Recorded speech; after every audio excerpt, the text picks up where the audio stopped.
property tax relief rally, a new Indiana Democratic Party chair, plus Democrats help the GOP with the federal budget, and more. From the television studios at WFYI, it's Indiana Week in Review for the week ending March 21st, 2025. Indiana Week in Review is produced by WFYI in association with Indiana Public Broadcasting Stations. Additional support is provided by the Indy Chamber, working to unite business and community to maintain a strong economy and quality of life. This week, Governor Mike Braun spoke to a crowd of a couple hundred people at the State House who were rallying for property tax relief, or in many cases, the elimination of property taxes altogether. The event was led by conservative local radio hosts from WIBC, who repeatedly called on the crowd to vote out lawmakers who didn't back significant relief.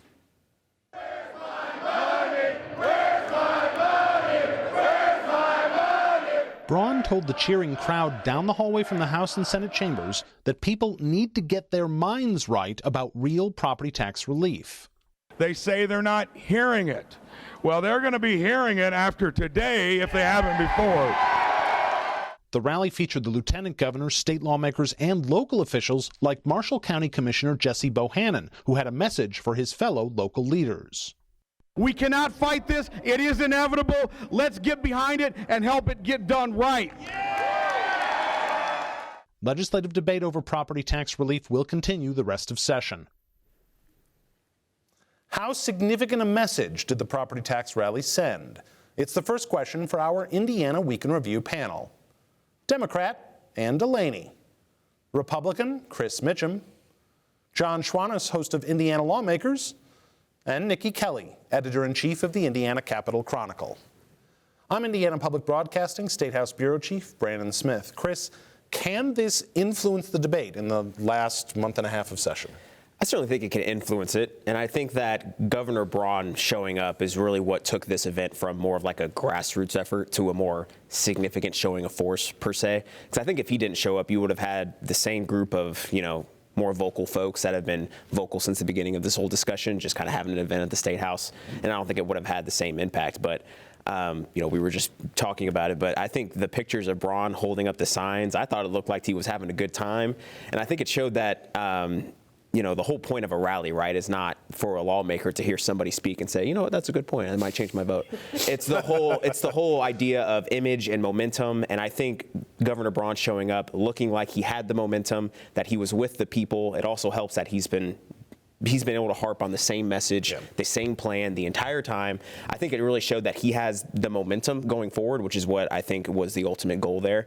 And it wasn't the biggest rally I've ever seen, but it was certainly one of the loudest, and it made my job a little difficult in the State House that day. But so I definitely think that the lawmakers, heard the volume, they heard the music. I'm just not sure they'll be dancing toward the end. They definitely heard it. It was loud, and they did it on the third floor, which is down the hallway from both the House and Senate chambers as they were going into session that day. So they definitely heard the rally going on. What kind of impact can that have? It doesn't have any impact. You don't think so? It doesn't have any.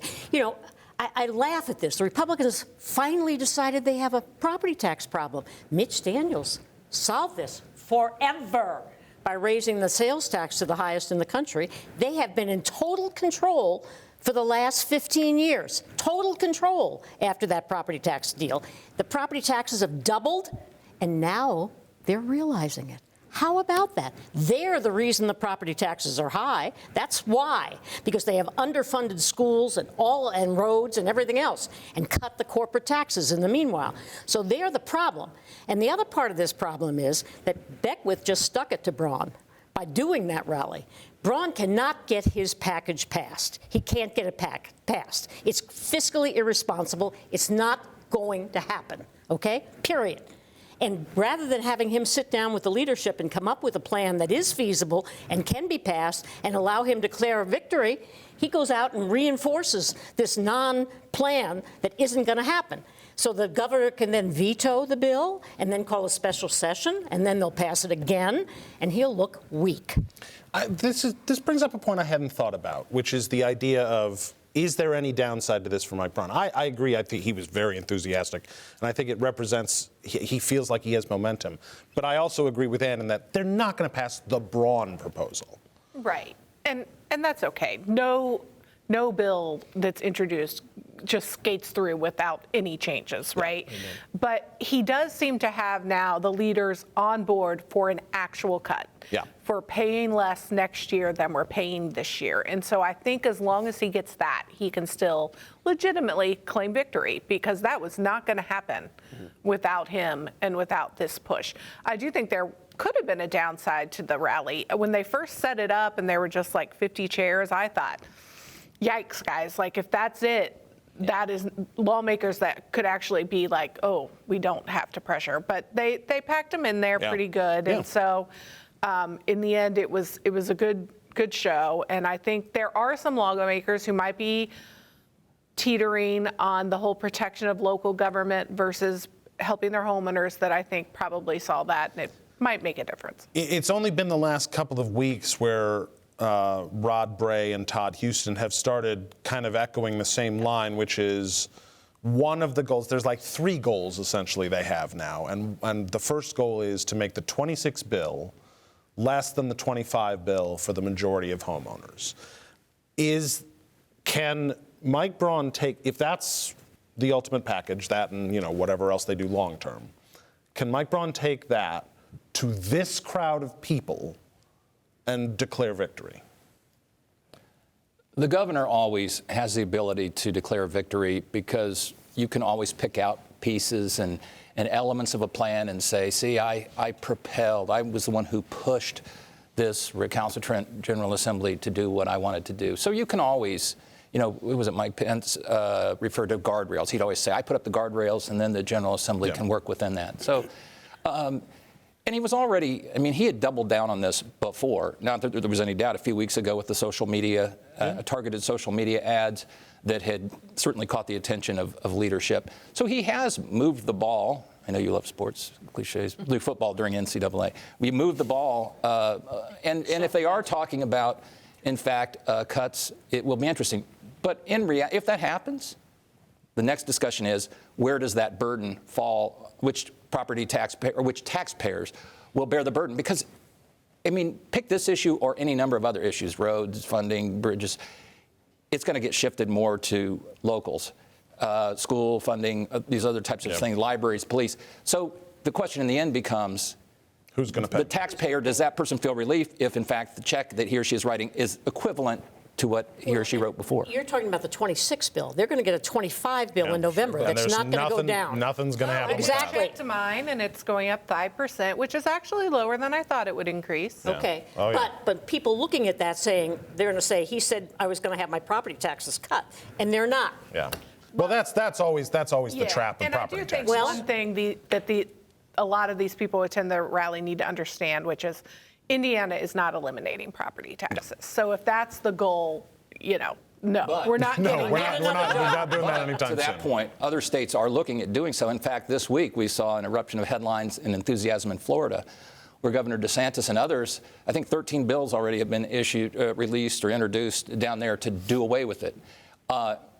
So that's going to become the popular, and there were bills this session to do away with it. The second Indiana gets oceanfront beaches and Disney World, we can probably look at eliminating property taxes. Exactly. All right. Former State Senator Karen Tallian is the new chair of the Indiana Democratic Party. The party's State Central Committee elected Tallian this week to serve the next 4 years as party leader. Tallian won a narrow victory and says she will reach out to those who didn't support her to ensure the party is united moving forward. She says a major path to returning Indiana Democrats to relevancy rests with winning back labor union voters. Labor's been gone for a while, but I have had labor leaders tell me, we've been gone, but if you're in, we're back. Tallian says what Democrats need to offer voters now is rationality. When I look at what's going on, both in the State House and at the national level, a lot of what the Republicans are offering does not make sense. Tallian replaces Mike Schmuhl, who opted not to run for a second term as state party chair. Ann DeLaney, was this the best move for Indiana Democrats? Oh, I think so. They had good candidates, there's no question about it, but I think her combination of experience and her network across the state and her network with labor And she has the ability to speak on the issues. She has the ability to raise money. And she knows how to manage. I think she's an excellent choice, and I know all of the ex-chairs will be happy to help her in her rebuilding effort this year. Karen Tallian, worth noting, the second woman ever to lead the Indiana Democratic Party. The first is sitting to my left. Chris, Karen Tallian made the idea of bringing labor voters back to the Democratic Party a huge part of her campaign for chair. Do you think it is a realistic goal? I mean, I think it's a good goal to have. I mean, we've talked a lot about on the show about how, you know, the kind of more excited, further left progressive who make a lot of noise about those issues that potentially don't necessarily win a lot of the moderate voters, how they've become increasingly in volume both at the state and the federal level. So you would think that, you know, a new party chair would come out and potentially try to appease that side. But what she says, she comes out and says we need to start, you know, rebuilding the party both internally, externally, and talking about labor union voters. That's not something that you would expect, which is, I think, something that's probably welcomed for a lot of Indiana State Democrats, of just needing to have a total pivot of your strategy, of what your outreach looks like, of your fundraising goals, different things like that. I really don't understand how 4 people tried to go for this job. I would not wish this on my worst enemy. Right. I don't understand why that was there, but you know, Karen Tallian, you know, I interacted with her a little bit during my early days in the State House, and you know, she was the one trying to push for marijuana legalization before it was cool. She wasn't really getting trapped up in a lot of those hot button liberal topics, which I think is good for where the Indiana Democrats need to go. I think there'll be a lot of room there, because I think by the time Donald Trump and Elon Musk are finished, they're going to irritate so many people that, you know, something about the guns and some of the left-wing issues are going to be less important. I mean, certainly for veterans already. Well, on that front, she'll also have to continue trying to fight back against that further left progressive side that isn't probably going to go anywhere. Is that the path for Democrats, to try and find voters somewhere in the middle, win back voters they've lost? Well, I think that's probably strategically the key, because if you look at this state and others where Democrats, what has changed, it is the exodus of blue-collar, labor, working-class voters who had migrated increasingly to the Republican Party, and perhaps because of Donald Trump, or certainly nudged in that direction. So it's not as if the more progressive, and these are labels don't really apply because there are progressive factions of the labor faction of the party and vice versa. So, but if the folks that you were talking about, Chris, they're not. Where are they going to go? It's not that they're not going to go switch now and go with the Republican Party, right. And they're smart enough to realize that probably a third party, solution is not, if you're really opposed to what's happening nationally and in this state, in terms of Republican control, supermajorities in the legislature, that protest vote is not going to do much good. So you have them anyway. Yes, I agree that they're not going to go vote for somebody else, but are they just not going to go and vote? You don't want to Bernie 2016. But if you had that faction before and you didn't win, what's wrong with the mathematics then? Yeah, that's true. It is winning back. So it seems to be the right strategy, but can it work? Oh gosh, you're the second person today to ask me, how they get back righted, and I just don't know. I think they do have to try to come in a little out from the fringes, and frankly, both parties need to do that, and focus on more kitchen table issues. I hate to use the phrase, but that's where people are at. They're concerned about inflation and prices and jobs and things like that. They're not necessarily as concerned about identity politics and things like that. Yeah. So that her whole strategy was to offer rationality, which is something that is missing from the opposition party. She's doing a good job of looking in the mirror, and before you can go and do, rah, rah, rah, Republicans are bad in Indiana, you need to first start to look at how can we rebuild within? How can we start putting the foundation down to be successful? I think she's doing a good job of first trying to focus on that aspect. Time now for viewer feedback. Each week we pose an unscientific online poll question, and this week's question is, will labor union voters shift back to the Democratic Party? A, yes, or B, no. Last week, we asked you whether Indiana's property tax system needs a major overhaul. Certainly that rally at the State House said they do. 67% of you said yes, 33% said no. If you'd like to take part in the poll, go to WFYI.org/IWIR and look for the poll. Well, the federal government will be funded through September after President Donald Trump this week signed a continuing resolution to avert a shutdown. And he was able to do so after a small group of Senate Democrats, led by Minority Leader Chuck Schumer, chose to advance the CR, prompting outcry from many in their party. The measure cuts $13 billion in non-defense spending while providing a small boost to the defense budget. The many Democrats who voted against it also pointed out that it does nothing to rein in President Trump and Elon Musk's efforts to cut spending already approved by Congress. Senator Chuck Schumer, speaking on the floor about his decision to advance the bill, said allowing the government to shut down was a far worse option. But increasingly, Democrats are calling on Schumer to step aside from leadership, with Congresswoman Alexandria Ocasio-Cortez saying many Dems are outraged and feel like Schumer's actions are a slap in the face. John Schwantes, Chuck Schumer has said that once President Trump is out of power, the GOP will return to, in his words, the old Republican Party. Is Chuck Schumer delusional? Well, he may want to talk with J.D. Vance or Donald Trump Jr. or Jim Banks. Or Jim Banks and any number of other people who sort of became of their formative years as politicians were watching the rise of Donald Trump. Clearly, that tapped into something that has been around. I mean, the political scientists will talk about, this goes back to the 50s and the Nixon administration and this, giving up the South or, gaining the South. There's a lot of pieces and parts moving in this chess game, but I think it's more complex than any one individual, although I will say no one seems to have the ability to compel action either or stop action the way that Donald Trump. Really, not action. Well, yeah, and that's, I think, why Chuck Schumer, he would say, was fearful of adding to the chaos and inviting, martial law or who knows what. Let me ask you this then, though, Ann. I mean, you advance this continuing resolution to keep the government from shutting down, but if the legislative branch has decided that Donald Trump can stop funding anything he wants at any time. Well, I don't think the legislature's decided that, and I don't think the courts have decided that. For example, the Department of Education is a cabinet. It was established by Congress. He can't simply unilaterally say that and that it doesn't exist anymore. All of these things are going to be litigated in courts, and he can scream all he wants about impeaching judges that don't agree with him. I think finally Chief Justice Roberts has to develop a backbone and say enough, because we're headed to martial law unless the courts intervene to stop him from doing the illegal actions that he and Elon Musk are trying to do. I mean, the idea that you can just grab people up off the streets out of a potential gang membership, whether you have any criminal action or not, whether you have a green card or not. I mean, they're doing things that are...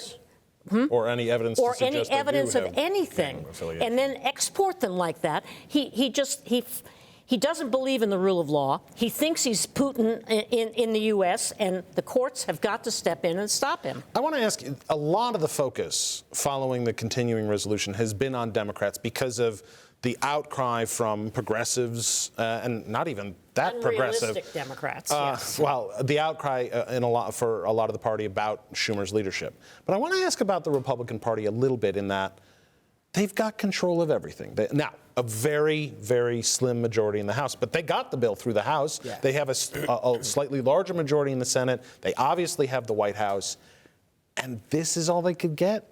Just another continuing resolution? Are you surprised they can't get a budget done?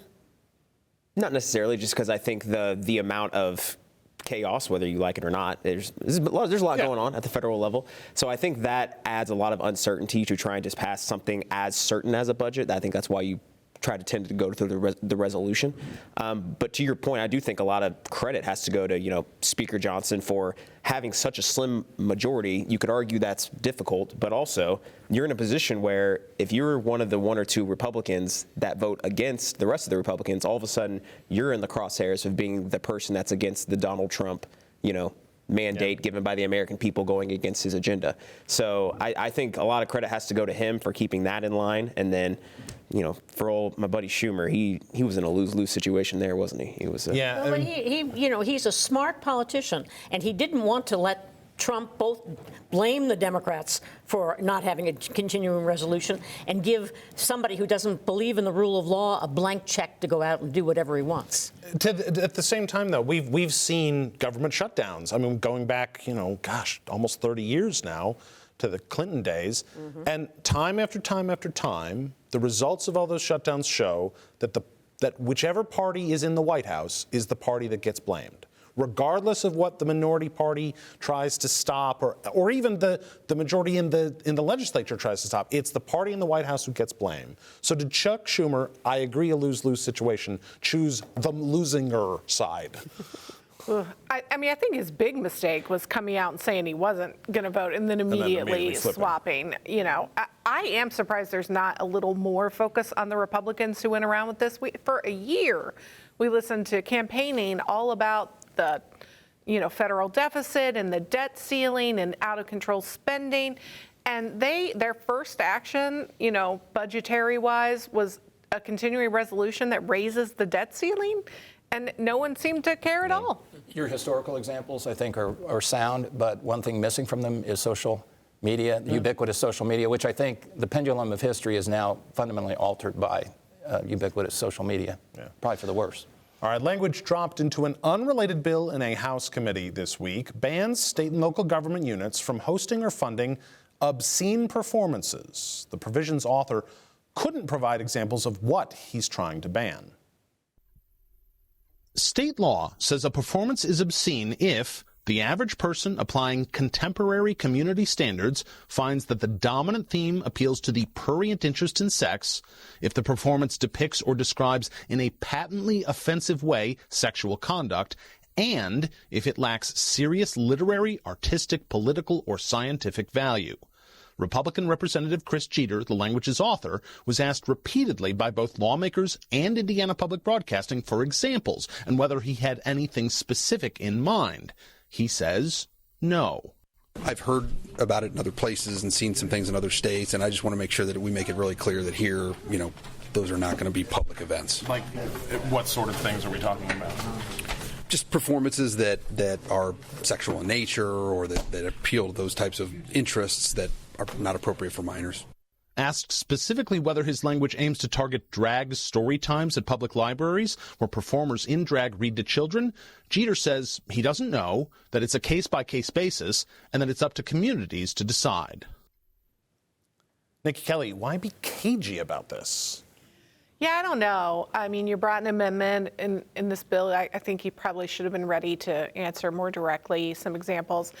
Or maybe he's being cagey because, the fact is we saw some things there. Most drag performances, the storytime ones anyway, those aren't sexual in nature. They're dressed in drag, but they're reading a book. The Indiana law. And the drag they're dressed in is not particularly sexual in any way, right? And the Indiana law on what would count as an obscene performance is pretty high. Yeah. The entire performance has to be basically about sex. And so I'm not sure it actually stops much. But I do wish some concrete examples had been given before we put things in law. Yeah, John, does this feel like, well, sure, okay, no government should host or fund an obscene performance as defined by Indiana law, which copies basically its language from a U.S. Supreme Court decision on what is or is not obscene.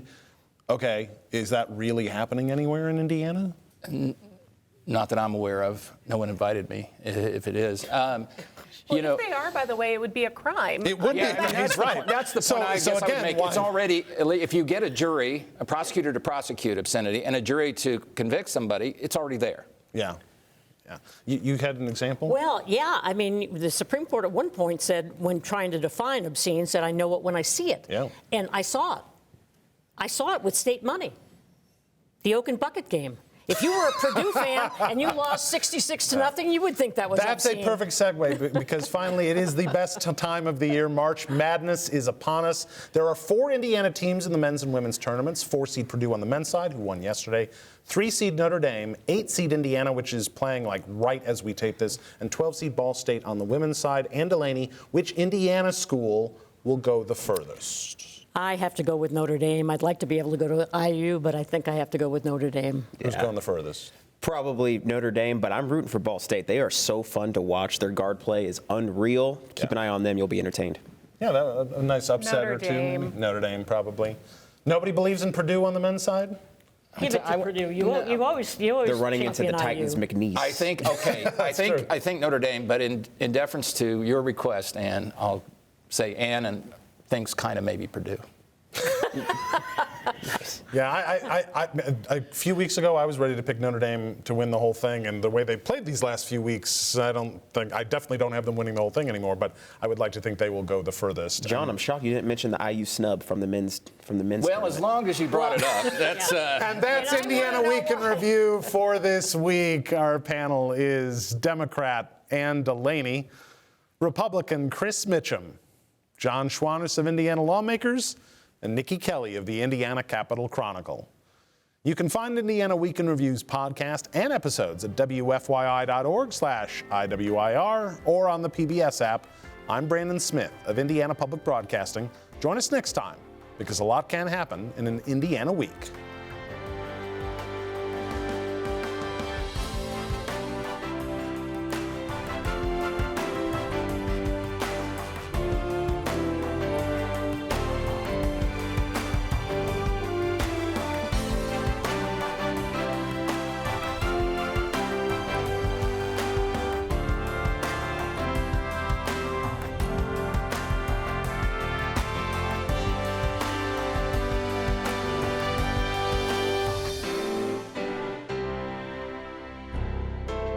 The views expressed are solely those of the panelists.